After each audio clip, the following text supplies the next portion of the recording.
Fais un peu de Mara, Léon, bien, t'es bien là.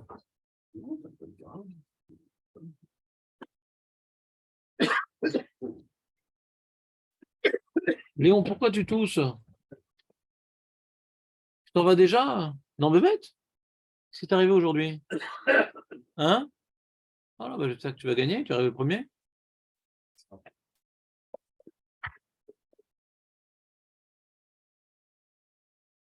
Quoi la cavote? Tu viens pour une demi-heure? Elecha midata hatzlut. Tu es d'accord, David, ou pas? Toi aussi, tu fais ça des fois. Discipliné et tout ça. Quoi la cavote? Discipliné la Torah. Même si on vient pas longtemps, on vient quand même. Quoi la cavote? Il pleuve ou qu'il vente. On t'a attendu vendredi, t'as dit que tu venais vendredi. Ils t'ont laissé garder la petite, c'était ça l'alibi qu'ils t'ont donné ce vendredi? Pas le choix. Ou sinon? Je voulais l'amener, mais j'ai dit que ça va perturber la peau. Non, pourquoi? Ah, j'aurais pu. Une petite Tunisienne boursouflée, ça aurait pu être rigolo. La prochaine fois, je l'amène.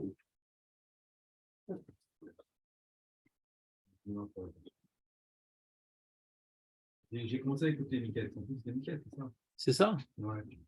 J'ai fait un cours sur la paracha pour toi, t'es pas venu. Bon, on fait plus, hein, c'est. Bah non. C'était intéressant. Je sais pas, c'était le début. Sur les rêves qui racontaient de façon différente par rapport à les paroles et des marqués des différences. Même Léon, il a trouvé ça intéressant. Bah non. Sa Neshama était là, sa Neshama. Bon, alors, interro surprise. Donc, on est dans le Gemara Brachot d'Afret à Moudbet et on va faire une interro surprise à, bien sûr, Aurel sur ce qu'on a étudié hier. Ah, déjà quand je suis là, ça n'arrive pas. Et tu étais là, toi, Nathan, hier, non? Non plus? Tu étais là? Physiquement, uniquement, c'est ça? Ouais. Alors, c'est quoi les trois choses que Rava, il a dit? Je peux demander ça à Aurel aussi. C'est quoi les trois choses que Rava, il a dit à ses enfants? Vas-y. Pas couper la viande sur sa main. Très bien, première chose. Et moi, je m'étais arrêté là, je crois. Non, non. Ne pas couper la viande sur sa main. Dans sa main, dans sa main. Dans sa main. Tu fais un barbecue, il n'y a pas de table. Ta femme dit, chérie, le steak est un peu épais, tu peux l'affiner, l'émincer? Pas de problème, chérie. Tu prends le couteau et tout avec le steak. Si on a plus de viande que prévu.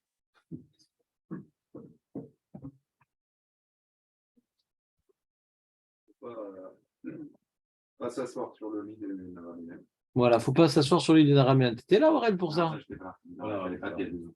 suis sûr, on l'a fait, parce que c'est au début de la Gemara, elle présente les trois choses de Rava. Ouais, bien sûr, on l'a vu. Après la Gemara, elle reprend. Donc, bien sûr que tu l'as vu, ça. Mais c'est pas grave, Aurel, tu crois que moi, j'oublie rien? Ne pas s'asseoir sur l'île d'une araméenne. La deuxième chose, c'est pas passer derrière un synagogue. Ça, tu vois. C'est beau, Il y a Féméode. Et nous, on a essayé, donc je répète pour les gens qui écoutent en face, donc trois choses, Rava, il a enseigné à ses enfants, de ne pas couper de la viande dans la main, ne pas, quand on la tient dans sa main, il faut la mettre sur la table. Deuxième chose, de ne pas s'asseoir sur l'île d'une araméenne. Et troisième chose, de ne pas passer derrière la synagogue au moment où il prie, parce qu'on va croire que tu es un coffert, un hérétique. Maintenant, le point commun de ces trois choses, on a expliqué que le point commun de ces trois choses était que Rava voulait enseigner à ses enfants une discipline. Il ne faut pas prendre de risques. On ne prend pas de risques dans la vie. Il ne faut pas prendre de risques, alors il faut être discipliné. Ça veut dire que pour couper la viande dans la main, des fois tu as besoin, tu n'as pas de table, tu vas poser ça par terre et tout. Tu dis, bon, voilà, c'est un cas particulier, je vais couper, mais je vais faire attention. Hein. Je vais faire attention. Même en faisant attention, que la plupart des cas, tu n'as pas de blessés, tu ne le fais pas parce que tu ne prends pas de risque. C'est ça la discipline. C'est comme un mec, sa ceinture est bloquée, il n'arrive pas à mettre sa ceinture dans la voiture, bah, il ne prend pas la voiture. Ça va, c'est juste pour 10 minutes. Non, on ne prend pas de risque. Je vais rouler. de manière prudente. Mais c'est pas toujours toi qui fais l'accident, c'est des fois le mec derrière, des fois. Puis un piéton qui saute sur la route, tu peux pas savoir. Tu peux pas toujours mettre de tes actes, tu fais attention, tu fais attention. Ça, c'était l'enseignement de la viande. Ensuite, par rapport à s'asseoir sur le lit de l'araméenne, on a vu 3 explications, David. C'est-à-dire quoi, ne pas s'asseoir sur le lit de l'araméenne? C'est l'histoire de. Comment ça s'appelle déjà qu'il y avait un enfant en dessous. Non. Ça, c'est la 3e histoire, ouais. L'histoire, voilà, on est allé assis-toi et il a dit non. Ça s'est marqué. T'aimes bien les histoires, ça t'a marqué. Ouais, Et c'est quoi les premières explications? C'était imagé. Ah oui, un rimez à Bilam. Continue. Pour l'instant, t'as rien dit. Voilà. Que quoi? Qu'est-ce qu'il a fait William dans la vie? Il a fait que les enfants d'Israël ont péché avec. Mais quel rapport, quelle halakha ça nous. Il a voulu apprendre à ses enfants, Rava, par cette histoire de ne pas s'asseoir sur le lit de l'araméenne. Tu vas avec elle. Il ne pas se marier avec une. Oui, vous avez dit. Pas se marier avec une convertie. Voilà, ça, c'est la 2e explication. Toi, tu fais dans le désordre. Maintenant, c'est quoi la première explication? Ouais, de pas oublier. Ah, t'as vu, Reste, t'étais là? Non, je n'étais pas là, je t'ai vu. Ah, tu triches, ouais. Ouais, ça ne peut pas être la catch. Endormi. À la mi-temps. C'est du bien la révision quand même. Pas dans le désordre, hein, mais bon. Non, révision dans le désordre. Maintenant, le.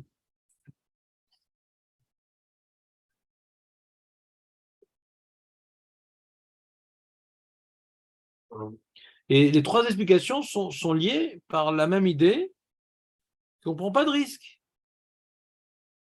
Même que les enfants de Rava, c'était des Talmidei Chachamim, mais d'après certaines opinions, ils étaient exemptés de Kriyat Shema, parce qu'ils étaient imbibés de Torah, et quand on va dormir imbibé de Torah, d'après certaines opinions, on ne doit pas aller au Kriyat Shema. Mais face au problème d'avoir de mauvaises pensées qui peuvent entraîner des pollutions nocturnes, etc., on a dit que le Kriyat Shema, c'est comme un glaive à double tranchant par rapport aux mauvaises pensées. Tu te rappelles, Marco, ou pas? Donc, on ne prend pas de risque. Le mec, il étudie toute la journée la Torah. À quoi tu veux qu'il pense pendant la nuit? On ne prend pas de risque. Tu dégaines quand même le Kriyat Shema à la Mita. On ne prend pas de risque. C'est un peu la même idée, non? On ne prend pas de risque. Marpat lecha. Fais le Kriyat Shema à la Mita. Marpat lecha. 2e explication. Avec une convertie. Mais il y en a qui se parient avec des convertis. Ça se passe très bien. Ils achètent à tous leurs petits-enfants des converses après. Ouais, ça se passe très bien. Ah ben. Oui, mais comme elle vient d'un monde de trucs et qu'elle a une certaine culture, et tu prends un risque quelque part quand tu te maries une convertie. Qu'est-ce que ça va être l'éducation des enfants? Est-ce elle va pas s'arrêter en cours de route et revenir à ses origines? Ouais, elle est juive, c'est bon, elle est juive, mais il veut pas que ses enfants prennent des risques. D'accord? La zéhiroute. Le mec est très comme ça, foufou, tête en l'air. Il se marie pas avec une convertie. Je dis, attends, c'est quoi tes lourdeurs? Mais quelqu'un qui, dans tous les domaines, il prend pas de risque, on comprend qu'il va pas se marier avec une convertie. C'est ma team. Tu comprends pas, Marco? Et 3e chose, il a dit, David, c'était, oui, la dame, elle a dit, asseyez-vous sur mon lit. Il dit, je sais pas, pourquoi? Bah vas-y, essaye, il est très très confortable. Alors là-bas, il y avait un enfant qui était caché sous la couche. C'était pour pouvoir l'accuser de meurtre et truc. Alors c'est manienne, parce qu'une fois, il y a une histoire comme ça avec Rav Papa, c'est devenu une halakha qu'on ne s'assoit plus sur le lit d'une Goya.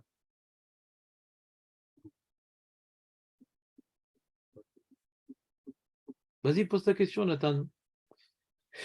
C'est vrai que comme tu parles doucement, tu t'éloignes un peu plus, comme ça on est sûr de ne pas t'entendre et ça ne dérangerait personne, a priori. Ouais. Les 2 premières explications qu'on a données, elles le protègent d'un danger spirituel.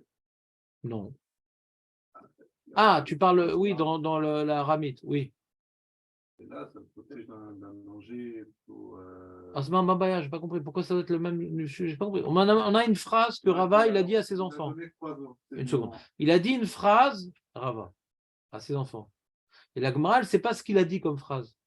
Pourquoi, dans le doute de la Gemara, ça devrait être sur le même niveau, le doute qu'elle a la Gemara? Elle ne sait pas, elle ne comprend pas maintenant c'est quoi. Est-ce que maintenant c'est figuré ou c'est au sens propre? Pourquoi ça devrait être sur le même plan? Je n'ai pas compris. On a un doute, on ne sait pas ce qu'il a dit. Je ne comprends pas la méthode de ta question. On a un doute ce qu'il a dit. Qu'est-ce qu'il a voulu dire en disant à ses enfants, ne vous asseyez pas sur le lit d'une araméenne? Est-ce que c'est au sens figuré ou c'est au sens propre? Sens figuré, on a deux explications. Ne dormez pas sans faire Kriyat Shema, ne vous mariez pas avec une convertie. Alors Kriyat Shema, on a dit que ça s'appelle s'asseoir sur le lit d'une araméenne. Pourquoi? Parce que quand tu t'assois sur le lit d'une araméenne, même si tu n'as rien fait, mais cette proximité peut t'amener à avoir de mauvaises pensées et des choses pareilles, et donc d'arriver à faire des fautes même passives. Alors c'est pas de faire Kriyat Shema, d'aller dormir sur Kriyat Shema, c'est comme aller s'asseoir sur le lit d'une araméenne. Pareil, quand maintenant tu te maries avec une convertie, c'est comme t'asseoir sur le lit d'une araméenne, parce que même si elle n'est pas goya, tu as une certaine proximité avec le monde goy en te mariant avec une convertie. Donc c'est comme si tu es assis sur le lit d'une araméenne. Tu t'es rapproché du monde araméen sur ta couche. D'accord? Et troisième explication, c'est Kepchuto. C'est que tu t'assois pas sur le lit d'une goya. Pourquoi ça devrait être sur le même plan les trois façons d'interpréter ce qu'on ne sait pas ce qu'il a dit Rava? On a un doute.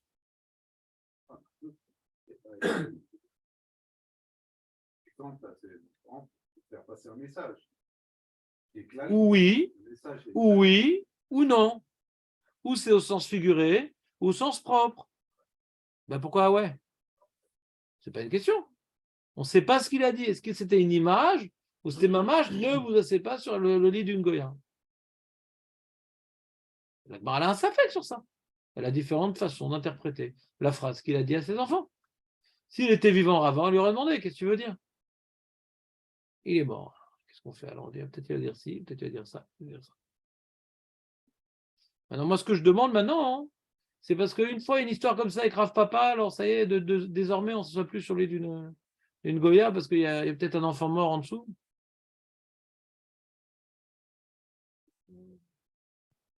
Vous avez dit qu'il faut avoir des principes. Une fois, ça peut arriver. Et comme ça, donc ça pousse à l'extrême l'idée qu'on a dit au sujet de Rava. Ouais.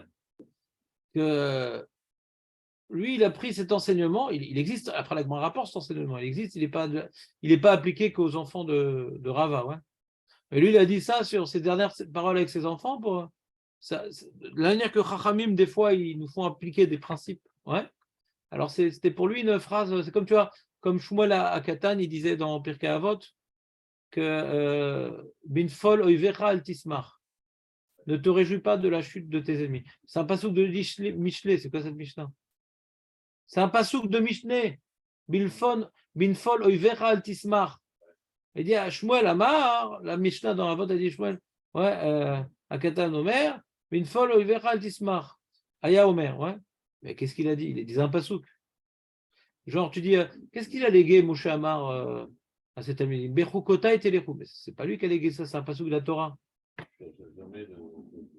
C'est qu'il avait l'habitude de tout le temps parler de ce passouk-là. Même que c'est un passouk, mais c'était Chagoub et Piv. Ouais, c'était un passouk qui répétait souvent. Pour lui, c'était important de ne pas se réjouir de la chute de tes ennemis. Donc, il rapportait ce passouk-là. C'est ça qu'elle dit la Mishnah de Havot. Que ça définissait Shmuel à Katan. Et il a mis ce passouk-là au premier plan. D'accord? Alors, c'est pareil. Rava, ouais, avec l'histoire de Rav Papa et tout, que l'enfant mort sous la couche et tout, et ben, il l'a dit à ses enfants à un moment crucial. Ça dénotait que ça aurait pu être une halakha comme une autre. Pour Rava, c'était quelque chose de fondamental. Ça dévoilait la notion de discipline, que même si c'est arrivé une fois, on s'en fout. Pourquoi tu devrais t'asseoir sur le lit d'une goya, Makar? Il y a besoin vraiment? Donc tu perds rien. Si on te dit maintenant, ne t'assois pas dans le bus de peur, voilà, c'est compliqué parce que des fois, il faut s'asseoir dans le bus. Le mec, il va à Eilat, il a 4 heures de route. Il faut s'asseoir des fois dans le bus. Donc là, c'est pas un truc, on te bloque sur des choses difficiles à faire. Là, t'as pas de raison de toute façon de t'asseoir sur le lit d'une Goya. Ça peut, il y a pas un soupçon sur toi, qu'est-ce que tu fous là-bas et tout. Koucholim. Du Koucholim des Goyotes.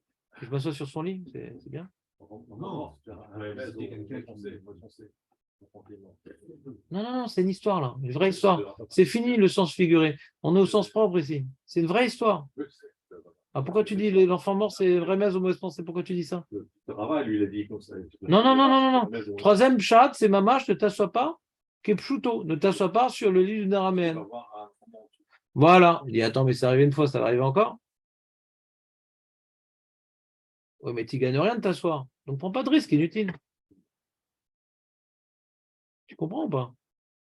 Comment on dit? Le jeu n'en vaut pas la chandelle. Pourquoi tu t'assois sur ce lit?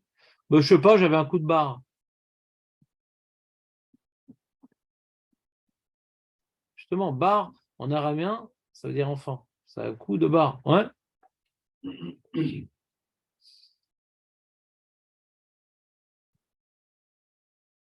Donc, quand tu as ce principe-là, hein, si encore une goyelle veut encore faire un mauvais coup, avec toi, elle ne peut pas. C'est comme je vous racontais l'histoire de Bassar Amitalem Minaraïn, ceux qui respectent la à la lettre. Et quand la viande, elle n'a pas été surveillée pendant un moment, il ne la mange plus, parce que peut-être le goy, il a interverti les choses. Le mec dans l'avion, il est parti aux toilettes, il est revenu, il n'a pas touché à sa viande. Le gars dit, pourquoi tu ne touches pas ta viande? Bah, parce que j'ai fait une bêtise, je me suis absenté. Normalement, quand un juif il absente la viande, il ne peut plus la manger. Et le gars il dit, elle est très forte votre Torah. Parce que j'ai voulu m'amuser, je t'ai mis mon morceau de viande pas cachère dans ton assiette. Donc un mec a des principes. Et nous, nos principes, c'est la lacha, par exemple. Ouais, ça nous raccroche à ce qu'on a vu en première partie du cours. Kol hasham ochotav bol hamazeh, roi yeshuato bakadosh baruch hu. Ouais. Tu as des principes, alors tu as des yeshuot. Tu n'as pas de principe, tu es comme un fétu de paille balayé par l'écume des vagues, ouais, dans un ouragan titanesque.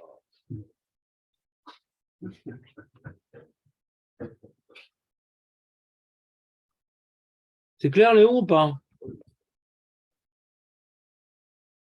Alors, Léon, c'est quoi les 3 explications de ne pas s'asseoir sur le lit de l'araméenne?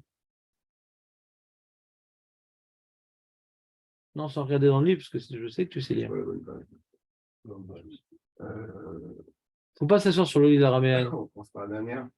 Non, fais pas comme David. Ne sois pas influencé par le méridien.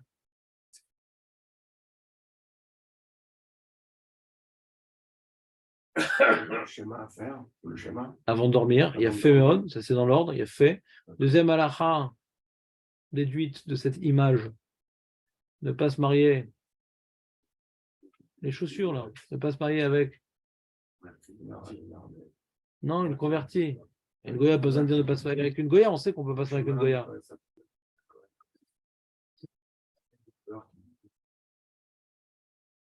Voilà, très bien, très bien. Ça, c'est le deuxième enseignement que Rava il a dit, sur lequel la Gemara il a un doute. Voilà. Et troisième enseignement que Rava il a dit. Aurel, c'est quoi le troisième enseignement que Rava il a dit? Ne pas marcher derrière la bête. Sans rentrer. Ouais.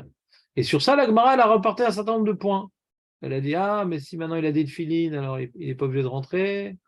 S'il est en train de courir, alors on va dire qu'il est pressé, c'est pas parce qu'il méprise la synagogue. S'il est en train de porter un poids, on dit bah il rentre pas parce qu'il veut pas et truc. Le Rama il a rajouté si en plus il est en cheval, ouais, il peut pas rentrer non plus parce qu'on va lui voler sa bête. Ouais. S'il y a une autre synagogue, truc, ouais. Et encore une autre ilouk. S'il y a une autre porte Razak, Nathan. Donc, mais Rava il a pas dit tout ça. Moi, je sais pas que Rava il était marmire pour ses enfants. Même t'as les tefilines et qu'il y a une autre porte, il y a une autre synagogue, ouais.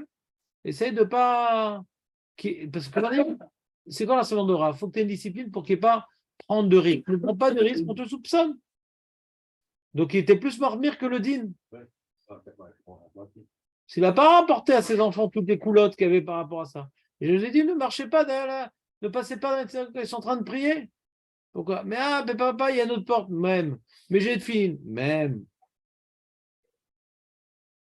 Parce que la discipline de Rava, on ne prend pas de risque inutile. Ils vont tout soupçonner, Bijilma. Vous comprenez ou pas?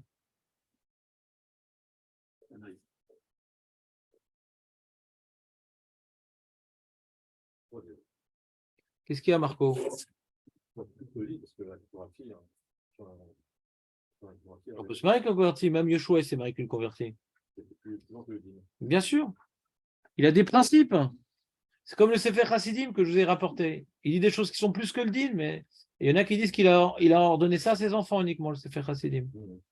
Et c'est plus que le din ce qu'il dit. Attends une seconde. C'est bon, c'était clair la révision? On peut continuer?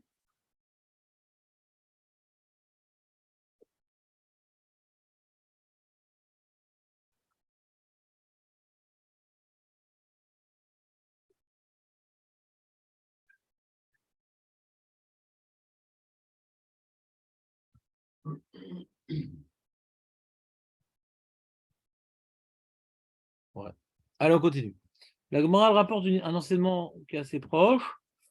Amar Rabbi Akiva Tanya. Amar Rabbi Akiva Tanya. Amar Rabbi Akiva. Amar Rabbi Akiva. Akiva. Tu le vois ou pas? On est dans les lignes intermédiaires 1, 2, 3, 4, 5, 6, 7, 8, 9, 9. C'est les deux derniers mots de la ligne. Tanya Amar. Nous, on te la bonne page ou pas? Chetamoud Beis. Tanya Amar Rabbi Akiva. בשלושה דברים אוהב אני את המדעים, כשחותכים את הבשר, הם חותכים אלא על גבי שולחן. Il parle des Mèdes, Rabbi Akiva. Les Mèdes. Ils ont fait un club. Il y a les Perses et les Mèdes dans la Megillat Esther. Tu as déjà lu la Megillat Esther? Voilà. Alors là-bas, on parle des Perses et des Mèdes, par exemple. On a été face à un empire qui s'appelait l'empire Mède, qui était associé avec les Perses. C'est dans la même région. D'ailleurs, tu sais que les Grecs, quand ils sont battus contre les Perses, comment ça s'appelle ces guerres là-bas, Marco?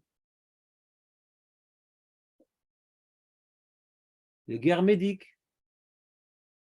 Avec le marathon, tout ça.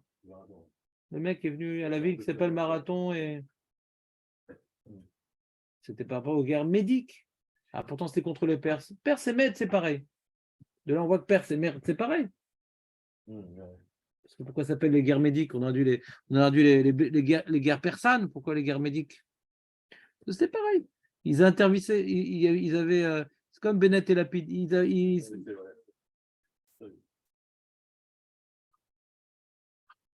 interversaient le gouvernement. Une fois un, une fois l'autre. Hein? Voilà. La question, c'était qui le plus nul? On ne sait pas, on n'arrive pas à départager. Donc, c'est bon, Marco, ou pas? Alors, il dit, Rabbi Akiva, Beshloshat Varim, Ani Oev Ani eta Madiim. Les Mèdes, à Madiim. Hein? Qu'est-ce qu'il est fort, Marco? La Marco Magnon est en marche. Non, on ne dit pas du bien des Goïm. Qu'est-ce qu'il est intelligent, ce Mbappé? C'est un problème de dire ça. Comment? Rabbi Akiva, il n'aimait pas Mbappé, pourquoi? Quel rapport?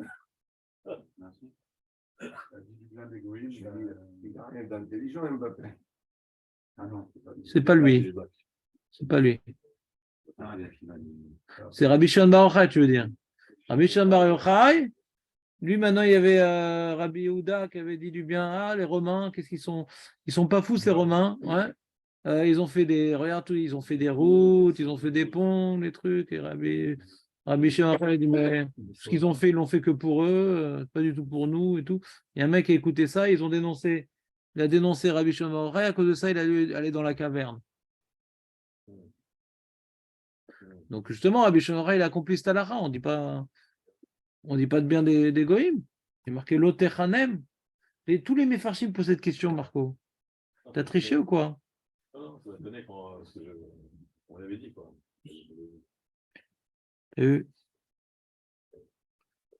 Shrechem. Suivez l'exemple de votre camarade de classe.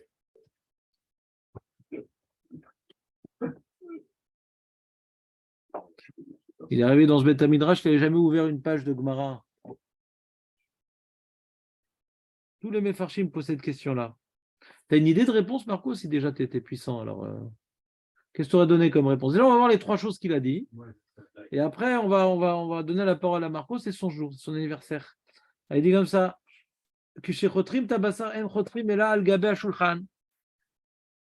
Donc, on comprend le lien avec ce qu'on vient d'apprendre. Quand il coupe la viande, il coupe uniquement sur la table et pas, Léon, et pas dans la main. Ne te laisse pas avoir par l'expression de Aurel. Dans la main. Coupe pas la viande sur la main. On dit sur la main? Bon, j'aurais dit dans la main. Qu'est-ce que tu en penses, Aurel? T'as une marloquette? Je t'avoue en français. Moi non plus. Alors, Keshechotrim tabassar en chotrim elal gabe ashulchan. En noshkim, les mèdes, Keshenoshkim, quand ils embrassent que sur la main. Voilà, Aurel. Voilà. Et pourquoi, comment les autres, ils embrassent? Les Russes? Qu'est-ce qu'ils sont devenus, les Russes? Donc, c'est bien, tu vois, eux, ils embrassent pas comme les autres sur la bouche. Ils embrassent sur la main. C'est plus hygiénique. Sur la main? Il y a moins de bave sur la main. Toi, tu dis, il ne faut pas embrasser du tout. Bah, d'accord, mais les gens, il faut laisser s'exprimer. Ouais. Troisième chose qu'il a bien aimé chez les Mèdes, que chez Yohatzin, comme maintenant il demande conseil, en Yohatzin et la Bassadé. Ils ne font pas ça dans la maison, ils vont dans le champ. Pourquoi? Parce que les murs ont des oreilles. Tu connais cette expression, les murs ont des oreilles? Tu connais cette expression, les murs ont des oreilles? C'est écrit dans Rashi, regarde. De Amre Inche Oznaim Lakotel. Oznaim Lakotel. Les gens, ils disent les murs ont des oreilles.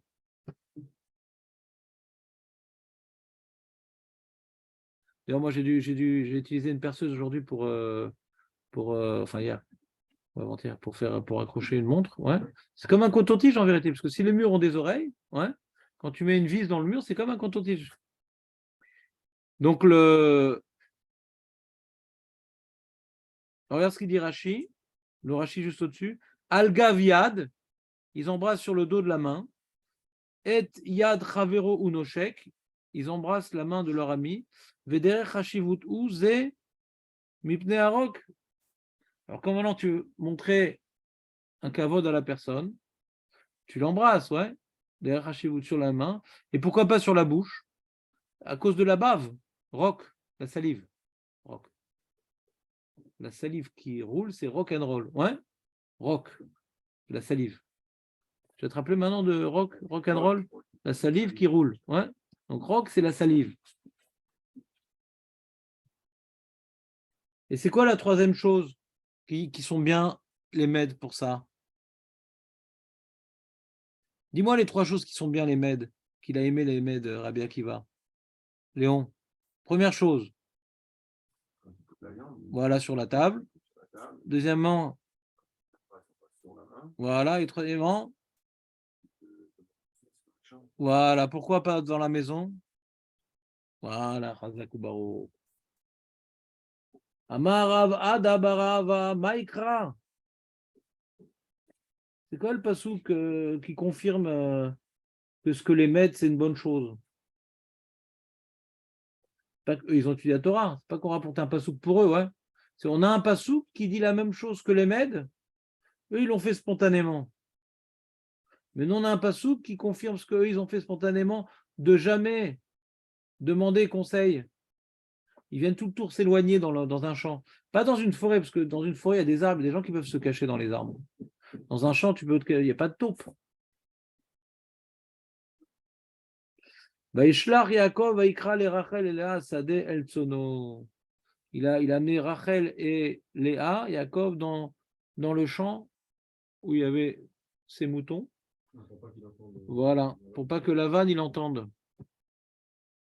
Donc on voit également que cette bonne habitude des Mèdes, déjà nos patriarches l'accomplissaient. C'est bon, Marco? Alors, il y a les questions de Marco. Qu'est-ce qu'on fait de la question de Marco? C'est quoi la question de Marco, Léon? Normalement, on ne dit pas du bien des goyim. C'est ça? Et là, on fait ça. Pourquoi on ne dit pas du bien des goïms, Marco? On pourrait prendre toutes leurs habitudes. Faut pas être influencé par eux? Mais là, c'est des mauvaises ou des bonnes influences? Voilà. Si la raison, c'est parce que tu dis, qu'est-ce qu'il est intelligent, qu'est-ce qu'il est truc, etc. Alors, si tu dis sur Mbappé qu'il est très intelligent, très gentil, etc., et puis putain, il va décider de lui aussi de faire un tatouage, encore, ou je sais pas, de faire des choses comme ils font tous les joueurs de foot, dis, ah, c'est pas si grave, hein, le tatouage, parce que Mbappé, il a fait un tatouage, après qu'on a tellement dit qu'il est intelligent. Donc, mais maintenant, si je suis pas en train de glorifier la personne, tu as vu, même ces goïms, qui sont pourtant des Mèdes, ouais, même eux, ils font ça. Alors toi, tu vas pas faire. Ça, je dis des fois à mes enfants, ouais. Regardez, regarde, même l'entraîneur de Paris Saint-Germain, il est encore star-cravate. Pourquoi tu ressemblais au joueur de foot? Ressemble à l'entraîneur, c'est lui le chef. T'as vu sa coupe de cheveux normale? Qu'est-ce que tu... Ouais. Comment il s'appelle? Hein? Bon. Des trucs que vous vous rappelez bien, hein? Sans hésiter, quelle force, quelle mémoire. Après, il ne faut pas me dire que j'ai pas de mémoire, ouais. C'est un nom pareil pour s'en rappeler, il faut être très fort. Bon. Et donc, bah oui, ils aiment bien le foot, les pauvres. Pas tous, mais certains. Alors, il faut leur donner des références. Donc, même eux, ils savent que pour être Mechoubad, on est en costard-cravate. Même eux. Et quand il était jeune, il était en slip sur la pelouse. Ouais. Maintenant, regarde, il est en costard-cravate. Il a grandi. Alors là, vous dites du bien ou comment ça, je vois compris la démarche. Non, je dis pas du bien sur lui, je dis même lui. Alors nous, on va pas le faire. C'est un chizou, comme ça dit le Ben Yohada, le Ben Ishraï. Ah bien, qui va dire, allez, il va leur apprendre des enseignements comme la prudence, ne pas couper la viande sur la main, etc. Même les goïms, qu'ils réfléchissent pas toujours et que ils n'ont pas un travail de limouda Torah comme nous et de remise en question. Même eux, ils ont compris, ils accomplissent de manière disciplinée, sans aucune exception. Jamais ils coupent tout le temps la viande sur la table. Et quand ils demandent des conseils, ils savent très bien qu'il faut faire preuve de prudence. Tu vois, on voit qu'ils sont prudents, les Mèdes. On ne sait jamais les microbes. Alors, on n'embrasse pas sur la bouche. Jamais, jamais, jamais. Nos parents, ils n'avaient pas cette information. Et comment j'ai répondu à la question que tu viens de poser? C'est écrit qu'on doit être en costard-cravate dans le Shulchan Aruch. Pourquoi je rapporte le Galtier? Ah, même eux. Voilà. Même eux. Parce que c'est un rizouk pour le Ham, il dit le Ben Ishraï. Autre explication, ouais. Il dit pourquoi tu es impressionné par les Mèdes? Moi, je les aime que pour ces trois trucs. Ils n'ont rien d'autre, quoi. Genre, tu dis, ah, Mbappé, j'aime bien ses petites oreilles. Voilà. C'est-à-dire que tout le reste, j'aime pas. Ah, comme tu dis, maintenant, il y a quelqu'un lui propose un chido, il dit, ah, comment elle était? Elle a de belles oreilles. Ça veut tout dire. De belles oreilles.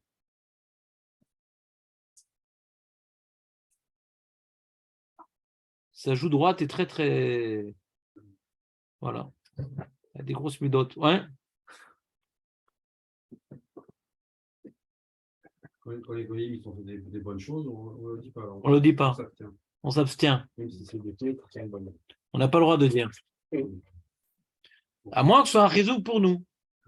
Ouais, quand ils ont sauvé des juifs, on dit que c'est bien. Parce qu'ils ont À moins que ce soit un réseau pour nous, tu vois. Et même eux, ils font mes sourds de nefesh pour ci, trucs. Pourquoi nous, on ne ferait pas? Pour nous motiver, quoi. On a honte. Nous, on a reçu la Torah. Nous, on est le peuple élu. On devrait normalement faire mieux qu'eux. On réfléchit, on recherche la vérité, on recherche la perfection, pas forcément eux, quoi. Donc, si eux, naturellement, ils font ça, alors honte sur nous si on ne le fait pas nous-mêmes. c'est bien. Dans cet état d'esprit, Oui. oui. Pour que nous, on soit intéressés pour nous. Hein? Que nous, ça nous renforce. Voilà, mais tu vois bien que comme maintenant on a dit, ah, les Romains, c'est bien, ils ont fait des routes. Mais c'est pour eux qu'ils ont fait ça. C'est pas, les routes, c'est pas une bonne chose en valeur absolue. Les routes, c'est pas ça dépend pourquoi tu les fais.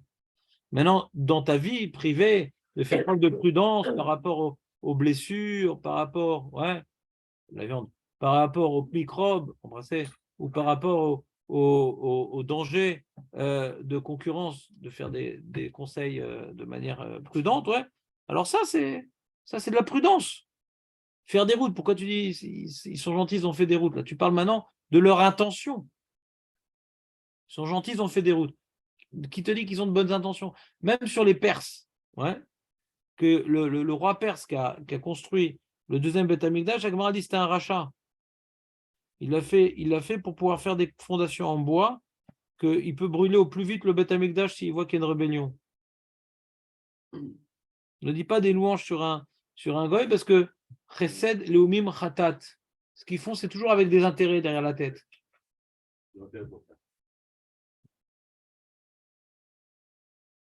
Méfie-toi. Et là, on ne parle pas maintenant qu'il a fait quelque chose qui a l'air d'être une mitzvah. Et on dit qu'il l'a fait dans une bonne intention. C'est pas ça le sujet. Ils font preuve de prudence. Apprends la prudence des Mèdes. Ces gens prudents, les Mèdes. C'est tout. Les gens prudents. Tanya Maraban Gamiel Beshosha Dvarim Ohev ani et Aparsim.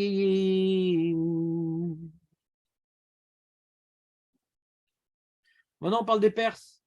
Ça manquait à Léon. Il a parlé des Mèdes, mais ils sont où les Perses? Alors ben, il a dit, ah, mais les Perses aussi. On a vécu avec eux, avec les Mèdes, les Perses, donc on les connaît, ouais. On va pas dire, Ohev ani et à Portugasim. Paul Agmaran, on ne les connaissait pas encore. Je ne savais même pas que ça existait des femmes avec des moustaches. Il dit Tanya Amar Rabbi Rabban Gamiel, Beshlosha Dvarim Oev Ani et Aparsim. Pour trois choses, j'aime les Perses. En Snuim Ba'achilatan. Ils sont de Sanois, comment ils mangent. C'est quoi manger de Sanois? Il faut que tu choisisses. C'est quoi manger discret?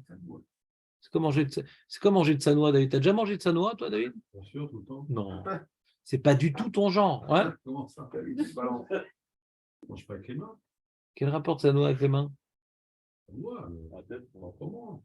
Quel rapport proprement? Une serviette, une fourchette, tout, de l'assiette. Quel rapport de Sanois? C'est des petites quantités. C'est pas manger comme un. Rien dit, petite quantité. Pourquoi petite quantité? Ah, ça, David, déjà, il refuse. Ouais. Si c'est manger, c'est manger. Ouais. Pour plus que David, manger, c'est arrivé à un moment où je ne peux plus respirer. Ouais. Picoré, manger de la salade. Ah, j'ai pris une bonne salade hier. Ça m'a rappelé la Brit Mila de Nathan. Mais là, elle était assaisonnée par contre. Ouais. Donc, alors il y en a qui veulent dire c'est ne pas être un glouton. Voilà. Mais il y en a qui disent quel rapport glouton? On sait très bien que les Perses sont comparés aux ours. On a vu le festin là-bas. Les Perses, on a vu que c'est des gloutonnaires. Ouais.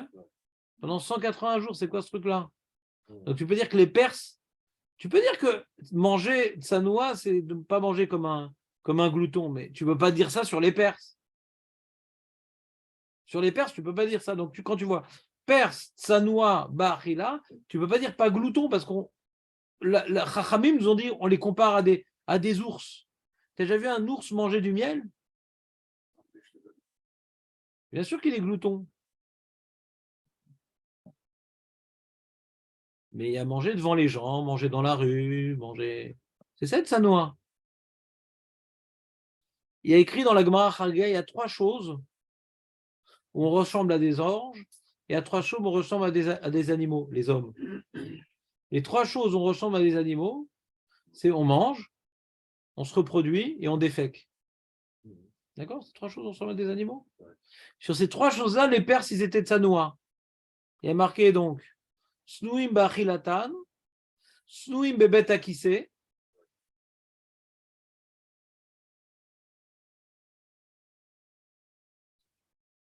Snuim Bebet Akise, Ve'etznuim bedavar acher. C'est quoi davar acher?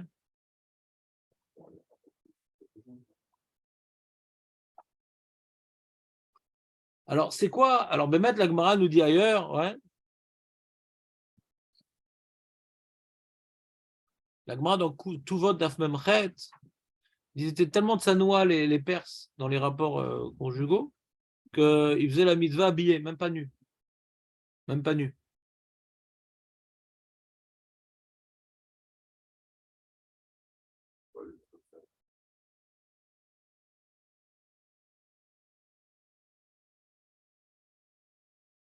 Elle était due à quoi cette discrétion dans ces trois trucs pour cette 5 millions? Quoi? Ça vient d'où leur discrétion pour ces choses-là? Je sais pas. Mais l'histoire, elle est. Donc, c'est quoi Tsanoa Be'achila? Ouais. Tsanoa Be'achila, alors, ils ne parlent pas quand ils mangent. Ouais, ils mangent. Ils font des petits signes, etc. Ils ont toutes sortes de. Tu sais, comme un peu. Tu verrais, par exemple, dans des grands restos et tout. Tu vas dans une brasserie et tu vas dans un grand resto. C'est pas la même ambiance, ouais.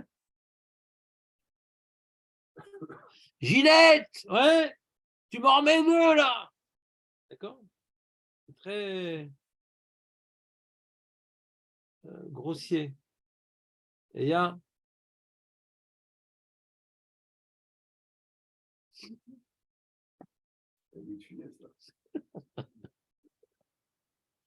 Donc, il va bien être noté sur le guide. Non, c'était un autre nom. Non, c'était pas Michelin, je pense. T'as compris, Nathan, ou pas? Sniout, c'est tu vas manger de telle sorte que tu ne ressens pas un animal. Alors, de quelle manière? Alors, certains veulent expliquer, bah, c'est pas que jusqu'à épuisement intestinal, ou bien tu ne manges pas dans la rue, ouais, tu te caches, etc. Tu es dans une petite pièce, truc, tu veux pas qu'on te voit manger. Toujours je ressens ça quand je fais un mariage, tu vois. On est au buffet, chacun il se pousse, il se truc. On dirait des hyènes, ouais. Non, des fois, quand on se pousse et on est comme excité par la bouffe, ça dévoile en nous notre côté animal. Je sais pas, vous ne ressentez pas ce problème-là, ouais. Je suis toujours gêné quand moi-même je le fais. On n'est pas des bêtes, ouais, pas des bêtes. Retenue. La retenue dans l'alimentaire, ouais, vient dévoiler qu'on n'est pas des bêtes. Mais si là, j'arrive pas à me retenir, ouais, il y a un problème. Il y a quelque chose de bestial en nous. Donc, dès que maintenant je vais adopter un comportement qui n'est pas animal dans ma nourriture, ça s'appelle la tsniout. Par exemple, donc, pas manger des quantités forcément astronomiques d'après certains mefarshim, ou bien de manger de manière cachée, ouais, pas devant les autres. Les animaux, ils s'en foutent, ils mangent les uns devant les autres, ils s'en foutent. Non, là, on ne mange pas dans la rue. Le mec qui est assis sur le plot en train de manger son falafel, ouais, et qui a bien badigeonné ses genoux de trina, ouais. Alors, c'est sûr que ça manque de tsniout. Il est marqué qu'il n'est pas sous la doute. Ceux qui mangent dans la rue, il n'est pas sous la doute, il est plus apte à témoigner. Il ne faut pas le prendre pour les kiddushin. En marchant, bien sûr. Le chien, il mange en marchant aussi. Il commence. Après, il continue à mâcher en marchant. Il y a des chiens qui mangent en marchant. Le berger perse. Ouais. Qu'est-ce que tu dis, Marco? Un restaurant à la terrasse? Terrasse MS? Ouais. Ouais, c'est une question qu'on peut se poser. Ouais. C'est un lieu normal. C'est pas dans la rue. C'est un lieu normal. Mais par rapport à la tsniout, ouais, normalement, on doit être gêné de manger, ouais, devant les autres. Tu vois, des fois, je me retrouve dans un restaurant, je vois le mec, il lèche sa cuillère. Il y a des choses qu'on n'aimerait pas être. Quand on mange, on a quelque part un rapport animal avec la chose, puisqu'on mange, ouais. Eh bien, c'est pas des choses, moi, je me sens à l'aise qu'on me voit manger. Je suis pas à l'aise quand on me voit manger. Je sais pas si vous ressentez la chose. Parce que tellement concentré dans ton assiette, tu vois pas ce qui se passe ailleurs. Ouais, exactement, je ne regarde pas les autres souvent. Mais c'est pas. Non, mais moi je comprends pas parce que je suis pas à l'aise, quoi. Tu vas à un mariage, qu'est-ce qu'on fait? On est obligé de manger. On n'est pas obligé, il n'y a aucun devoir. C'est une mitzvah. Non, ça, non? Non. Il vous a invité, pourquoi? Tu as dansé avec le ratan? sûr. aux armes. Tu as écrasé les pieds, le reste tout à ta place. Et après, j'ai été mangé. Et il nous Ah, a d'abord invités, il nous a invités. Faut honorer. Faut bien honorer. Bien sûr. Et donc, en tout cas, j'ai pas dit que c'est sourd, mais David, il est toujours un petit peu manichéen, mais c'est pas grave, on peut pas changer les champs à un âge certain. Mais on parle ici maintenant, on n'a pas dit que c'est interdit. Mais normalement, quand on voit manger, ouais, non, on n'est pas allé. C'est-à-dire, Tu vois pas un peu mis se manger. comment? Ça devient un peu mis. C'est ça. Tu vois quelqu'un d'important manger, ouais. Ça perd de sa rachivout. Un tzaddik et tout, ouais. Tu vois un tzaddik, David, je sais pas moi, un grand tzaddik, ouais. Tu vas manger et tout, vas-y, passe-moi le houmous, truc et tout, comme nous. Putain, il a perdu son. Il a perdu, bien sûr qu'il a perdu, bien sûr. Tu vois, maintenant, si maintenant tu vois le tzaddik et tout, il prend un petit bout de pain sans rien, bon, ça adhère. Mais si maintenant, houmous, un peu de sel et tout, amène-moi la sauce, truc. Tu comprends que ça racole, ce manque de retenue le fait perdre toute le caractère kadosh que tu lui attribuais. Kadosh que tu lui attribuais. La discrétion, c'est dans ton comportement. Nachon. Si tu manges convenablement et proprement, tu prends ce qu'il t'en prend, Nachon. ça ne va pas le diminuer pour autant. Tu manges normal, convenablement. Mais tsanoua, c'est d'être retiré, de ne pas s'exhiber dans sa. On n'a pas le choix de le faire. Il y a une retenue, quoi. Il y a une vraie retenue. Voilà, une retenue, l'attitude, c'est une retenue. Si à la fin, il se retient par rapport à ce qu'il doit représenter. Alors, c'est pour avoir des forces, vous dites. C'est pas moi. C'est pas moi qui dis. compliqué d'arriver à ça. Mais on parle pas de niveau maintenant. On parle maintenant que les Perses faisaient ça. Et que Rabban Gamiel, il dit, ouais, il dit, bah, c'est très appréciable ce qu'ils faisaient les Perses à ce niveau-là. Est-ce que maintenant nous, on va le faire? Alors, c'est à toi de choisir. Mais encore une fois, c'est manger en public. Alors, il y a différentes explications, Léon. Il y en a qui veulent parler de gloutonnerie. Ouais. Dans ton livre, qu'est-ce qu'ils ont pas? Ils n'ont pas mis plusieurs explications?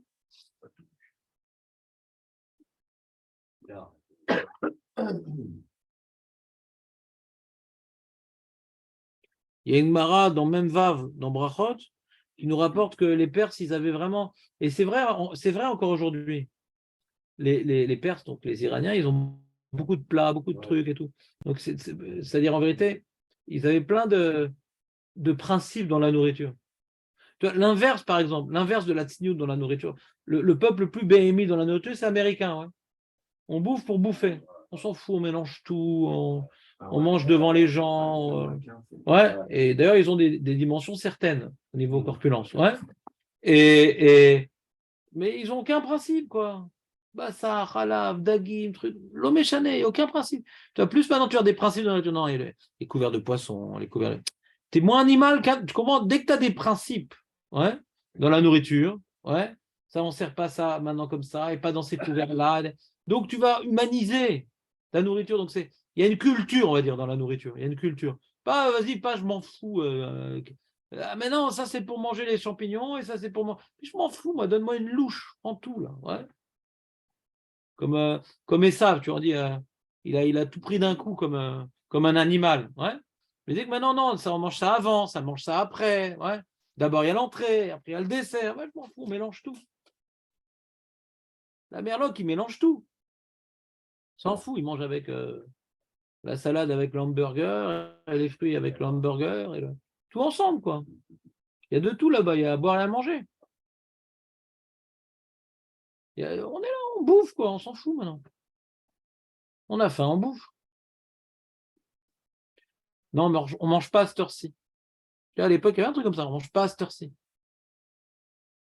Ou ça vous sonne quelque chose dans l'oreille? Il est trop tôt pour manger. Voilà, il est trop tôt pour manger. Les Américains, il n'y a pas il est trop tôt pour manger.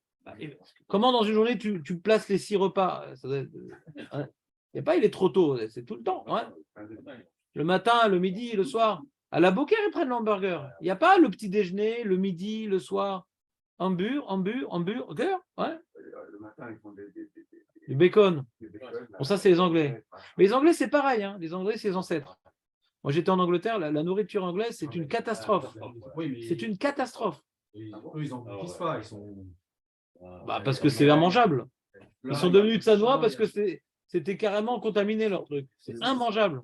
Comme ça avec la serviette. Hein. C'est pas comme Ouais, ça, non, non, hein. d'accord. Ouais. La classe quand même. Non, les Anglais ils sont plus classe. Mais ils mangent tout et n'importe quoi. Il n'y a pas de règle tellement. Du sucré, du salé, du truc. Culture américaine. Ouais. Les Canadiens aussi. Ouais. Donc, je ne suis pas en train maintenant de vanter les Français. Ou truc. Mais l'histoire, c'est que quand maintenant il y a une culture, c'est déjà plus animal. Ça, c'est une explication. Dès qu'il y a un phénomène culturel dans la nourriture, on ne mange pas ça, on mange pas ça maintenant. Donc, il y a une retenue. Ouais. On attend entre ci et ça. Entre la viande et le poisson, ils vont manger une petite salade, un petit truc. Donc, dès qu'il y a une culture, c'est ce que rapporte ici le commentateur au nom de la Gemara dans. Elle est où cette Gemara dans le même Vav. Rej Galuta Mar le Rav Shechet. La Gemara dans Brachot même Vav. Afalpi Sheu Vechaverachem Uskenim. Aparsim Yoter Bekim Mehem Betzorke Minaga Seuda. Même que vous êtes très très sage, vous, etc. Il dit le Rej Galuta Rav Shechet. Mais les Perses, ils sont encore plus distingués que vous dans la nourriture. Une certaine distinction dans la nourriture. Donc, ça enlève le côté animal. Tu comprends ou pas? D'ailleurs, il y a une habitude des Français, je ne sais plus, ils mangent vivant des poussins comme ça. Tu connais ce truc-là ou pas? Il paraît qu'il faisait ça aussi, François Mitterrand. Ouais, différent. Des certaines formes de poussins, il les mangeait vivant. Vivant. C'est grand. Oui, un peu. Mais non, les Français, c'est un truc français. Ouais, différent. Mais ils mettent une serviette sur la tête comme ça.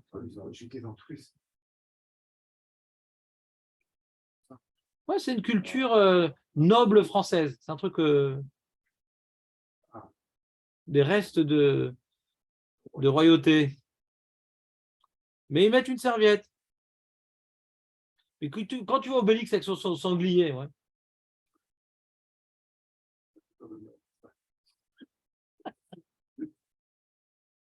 Donc ça, c'est la Gemara dans Brachot Memvav. Le Ben Ishra et le Parashat Mordechai, il dit ils mangeaient dans leur maison, pas au restaurant, dans leur maison. On ne les voyait pas manger, quoi. C'est noix, on ne les voyait pas manger. C'est ça que ça veut dire. C'est privé, la nourriture. Comme les WC, c'est privé, la nourriture aussi. Le rapport conjugal aussi. C'est ça le point en commun entre les trois, c'est privé. Tu sais, certains peuples, ils allaient aux toilettes ensemble, quoi.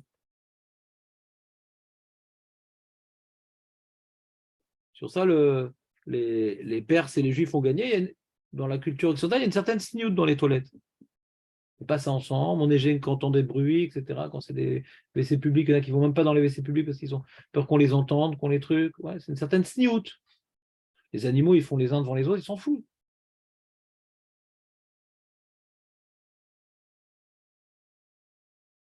Tu as compris ou pas? Il y a des halachot de mettre dans les WC, des halachot que ouais, faut pas découvrir son corps, faut pas. Et ça noie peut-être à qui c'est, mais mimi la porte elle est fermée. Ben, c'est-à-dire, moi je découvre mon corps et moi je laisse la partie charnelle animale s'exprimer durant cet acte animal. On sait très bien que le fait de se vêtir, c'est d'humaniser notre réalité corporelle. Tant que Adam Arishon, quand il a fauté et qu'il est devenu plus spécial, il s'est attaché plus à son corps, il s'est vêtu pour créer une distance entre sa réalité animale et son identité propre. Pour créer une distance entre sa réalité animale et son identité propre. Alors, pareil, quand on va au WC, c'est un acte animal. On est comme un chien, on est comme un chat, on est comme tout le monde, quoi, comme tous les animaux. Alors, quand maintenant on reste habillé, alors on donne moins grande place à cette position animale dans laquelle nous nous trouvons. Comprenez ou pas? Ça, c'est les Perses.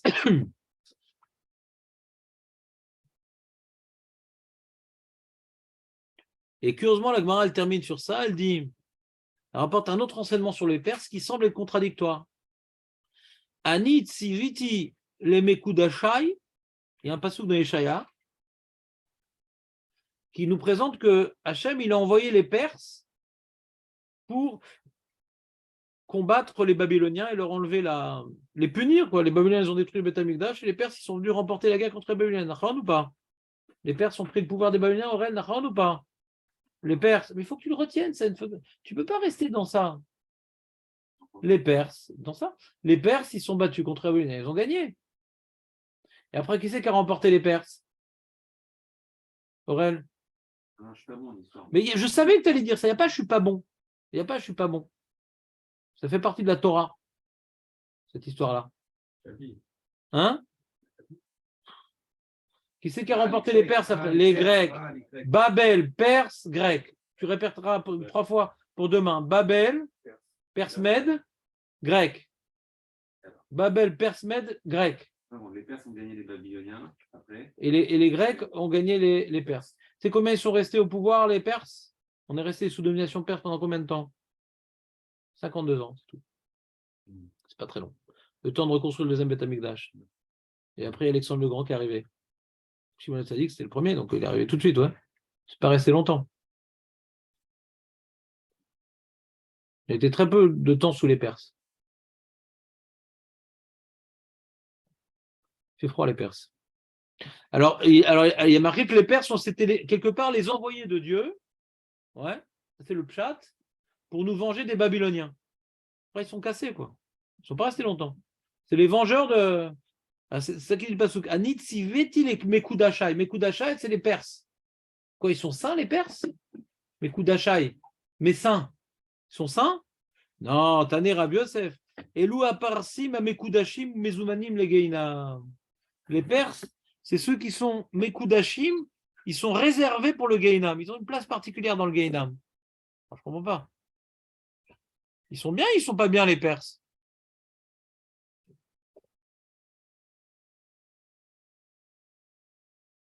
Quoi? Oui, mais je ne veux pas que tu partes froid, je veux que tu partes chaud. Donc demain, on va expliquer pourquoi les Perses, que le Passouk il a l'air d'être positif envers eux, on est en train de dire choses positives, ils sont de Sanois, truc, ils sont mes coups d'achat. Et Rav Yosef, il dit non, eux, ils sont invités spécialement au Gehinam. Invités à l'enfer, ouais. Il y a une ambiance d'enfer chez les Perses. Voilà, on verra ça, ce sujet demain, parce qu'il est déjà 10h, pointé. Tapante. C'est pour ça qu'ils vont au Gainam, c'est Rav Yosef.